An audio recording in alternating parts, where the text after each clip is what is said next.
2 years ago, the BC government appointed a special committee on reforming the Police Act, meant to modernize policing in the province. A few weeks ago, that committee released their final report that addresses topics including systemic racism, mental health, and harm reduction.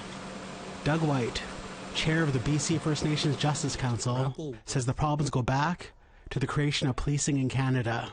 The Northwest Mounted Police being created to control Indigenous peoples across the prairies for the western expansion of Canada.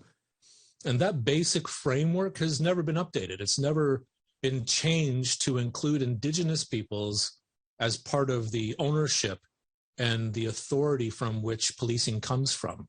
The committee's report had 11 key recommendations to the Legislative Assembly, which include implement a new Community Safety and Policing Act to govern the provision of policing and public safety, transition to a new BC Provincial Police Service that is governed by a new Community Safety and Policing Act, ensure all Indigenous communities have direct input into the police service structure and governance.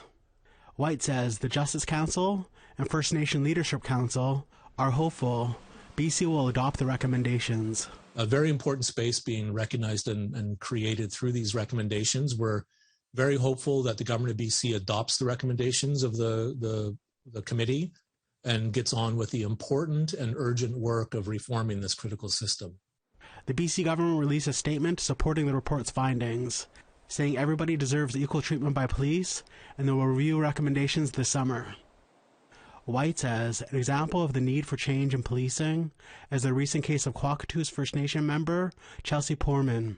Poorman's remains were found in Vancouver after going missing for 2 years, but is immediately ruled not a suspicious death. He says that Indigenous people are rightfully concerned. So it's an example of where Indigenous peoples need to be in a different position with respect to policing, to ensure that our people have the kind of policing system that they deserve and that is necessary for our time and in our country. Lee Wilson, APTN National News, Kitimat.